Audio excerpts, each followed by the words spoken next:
Hi everyone, today I'm going to talk about how Bitcoin mining works. You might have heard about Bitcoin mining before. It's not the same as gold mining. There's a lot of intricacies in terms of what it does, why it uses a lot of energy, and how it protects the Bitcoin network. Okay, and before we begin, I want to give a shout out to my sponsor, Ledn. Ledn is one of the greatest places to earn a yield on your Bitcoin, and you can borrow against your Bitcoin using your Bitcoin as collateral. I use it personally to earn yield on my Bitcoin. It's a great place. I highly recommend it and give it a check out. It does come with risk. With lending, you are taking on a risk to earn that yield. Okay, back to the article. How Bitcoin mining works. And I felt like writing this a while ago. So this is actually just a rehash of an old piece of writing that I put together because so many people are worried about Bitcoin's energy consumption. They worry that Bitcoin is using too much energy or that it's wasteful. But this couldn't be further from the truth. Bitcoin is not only more efficient than the existing financial system, but also no one has the moral authority to tell you that this is a good or bad use of energy. For example, you could be watching the Kardashians or eating a sandwich versus a hamburger. No one ever criticizes you for that. So in this newsletter, which by the way, this newsletter comes out first on Thursdays, it's called the Held Report. So I write this up first, and then on Sundays are when these videos come out. And there's a subscribe link below. Okay, cool. Moving along. Work is energy. So the idea of work being energy came from this French mathematician, and work equals energy, or energy equals work done. So a long time ago, all work was done entirely by humans. That work was powered by food. Thousands of years ago, our energy usage increased as we domesticated animals, which could then labor in our place and also had to be fed. Large amounts of food were required to meet that energy demand, and our prosperity increased alongside. And then in the last few hundred years, we produced great machines that create work. Both machines and nature produce work through the utilization of energy. This is the first law of thermodynamics. We have an economy not based on money or numbers. It's based on work and energy. That's the fundamental nature of all economic activity.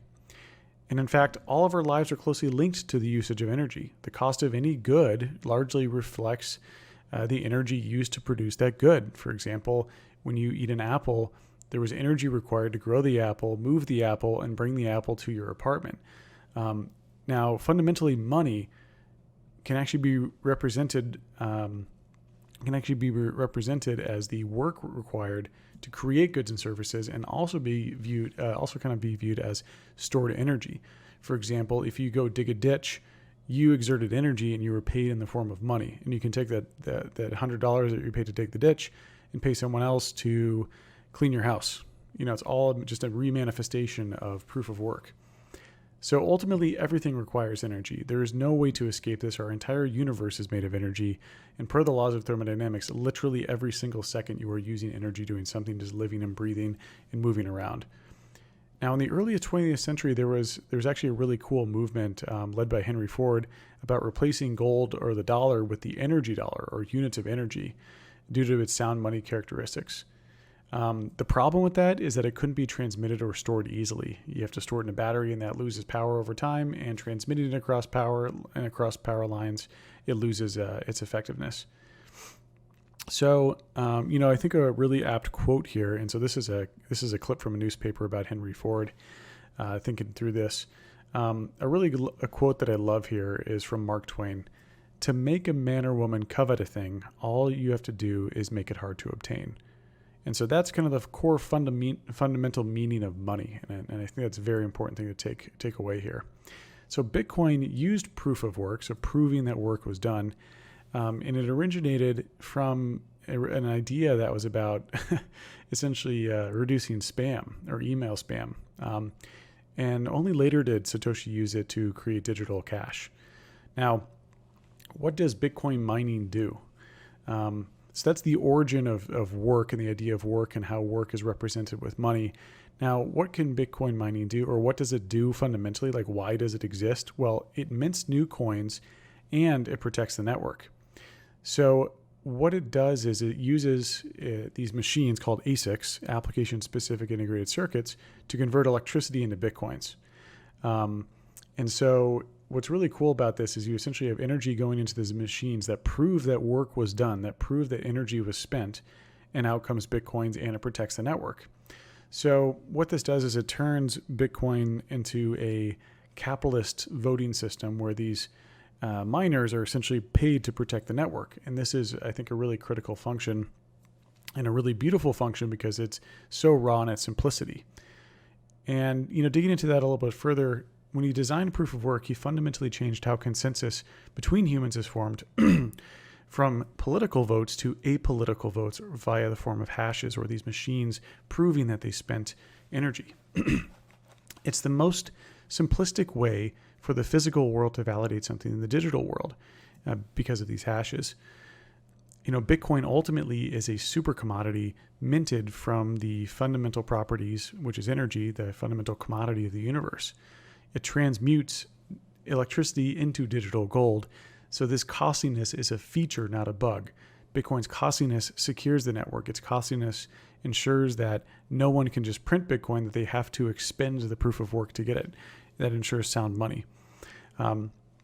Now, this is, I think, one of the most applicable quotes that should make this make sense. In the real world, we would never criticize someone for building vaults and walls to protect something that we care about or protect something valuable. Well, Bitcoin's ledger is essentially protected by all the energy expended to build that digital wall, and it takes an equivalent amount of energy to tear down that wall. And that's a term called unforgeable costliness. And that came from Nick Szabo way back in 2008. Actually, much further before that, but this is one of his best articles on that. Definitely recommend that you read it. Okay, so a lot of people talk about Bitcoin's energy consumption, and now we're going to dig into some of these metrics. So a lot of people criticize energy consumption per transaction. If you see that, that means whoever posted that information is being intentionally dishonest. And here's why. The energy is spent per block, not per transaction. The economic density of a Bitcoin transaction can be much higher than the value of just that transaction. For example, with Lightning, when you have a channel that's opened up on the layer 1 Bitcoin blockchain, which is done via transactions, on layer 2, there could be millions of transactions that occur that then settle into those 2 transactions on chain. And then finally, the energy consumption protects the ledger as well. Like, you can't just parse it out and say that this is what's used to mint a Bitcoin. This is what protects the ledger. Now that we know what the right KPIs are for energy consumption, let's take a look at how energy costs are trending. Now, this is a little bit old, needs to be updated, but the cost per gigahash is trending down. So what that means is that it's being more and more efficient in terms of converting energy into hashes, which is protecting the Bitcoin ledger and ensuring its the costliness of producing new coins. Also, if we look at the ASIC efficiencies, we see those slowing. So these are the different type of ASICs in terms nanometers are the size of the chips. Nanometers are the smallest unit of measurement in the universe. So eventually they're going to get to a really, really small size, and there won't be any improvement in the chips. What that means is that the costs for ASICs will start to shift predominantly on the ongoing cost to operate, and ASICs will be built to exist for decades. And so that sort of is I think, really interesting function where these miners will start to really, really shift to very low cost energy sources, basically energy that no one else wants. So what happens here is that Bitcoin miners need to find the cheapest electricity anywhere in the world to make the most money. And what they do is they look everywhere across the world. They look all over for the cheapest energy out there. And what that usually means is that it's the excess energy capacity. It means that no one else wants the energy. That's why no one else is willing to pay for it, but Bitcoin miners are. For example, let's say you have a power plant that is producing 100 units of power and only 90 units are being used, but the other 10 can't be transmitted anywhere because it would lose its effectiveness. Well, Bitcoin miners will bid on that electricity. So Bitcoin miners don't compete with the electricity that we use for dishwashers or anything else. Bitcoin miners compete for electricity all across the world with the lowest cost electricity or the wasted energy. And we've seen this in hydro, so hydroelectric, and flared methane. Flared methane is where they usually flare natural gas from oil wells, and this can, or flared methane from oil wells, and Bitcoin units can take that wasted electricity and turn that into Bitcoin. And here's a good example where a Russian mining operation uses virtually free energy because it's totally wasted energy otherwise. Now, what's funny is that this isn't the first time that a mechanism, went around the world and looked for, or a commodity went around the world and looked for cheap energy. Aluminum also did that. Aluminum was a popular means of exporting electricity from a country with abundant energy resources, such as Iceland. Iceland can't have this power cable connected to the United States and power it because you would lose all the electricity by the time it got there.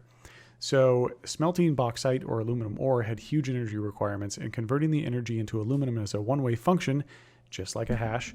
The same concerns, which I think this is extra funny, the same concerns around Bitcoin's energy consumption existed 40 years ago. That aluminum manufacturers were using too much energy. So here's from Washington Post, 1979, aluminum industry at Center of Northwest Energy fight. So people were fighting the energy consumption of aluminum, arguing that it was stealing electricity from other people.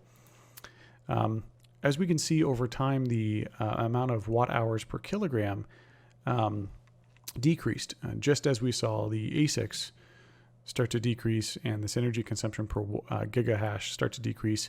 The same thing is existing with Bitcoin. Bitcoin is becoming more and more efficient over time. Now, ultimately what's, I think, a good way to think about this is from Nick Carter. Imagine a 3D topographical map with the world with cheap energy hotspots being lower and expensive energy being higher, Bitcoin mining being akin to a glass of water poured over the surface, settling in the nooks and crannies and smoothing it out. I think it's a great visualization of how these Bitcoin miners find that lowest cost energy. Also, there's a lot of variability in renewable energy sources. So a good portion of Bitcoin's renewable energy, or a big portion of Bitcoin's energy consumption is from renewables. This is a little bit outdated research report. The rate fluctuates between 50% and 80% from all the different studies I've seen, but definitely encourage you to research more. Now, people go, okay, so now I understand proof of work, how it functions, why it protects Bitcoin. It's becoming more efficient over time. And then in terms of protecting the network, like the watt hours per gigahash. And then, so finally, what is Bitcoin using relative to other energy sources? Well, everything requires energy to work. And in a capitalist system or in our free market, the paying for electricity for one thing versus another is completely subjective. Anyone is paid, everyone's already paid market rate to utilize that electricity. No one's going to criticize you after the fact of you paying for electricity and using it for something. Case in point, Christmas lights. U.S. Christmas lights use more energy than some small countries. Well, no one would ever knock door to door and go, excuse me, you're using too much energy.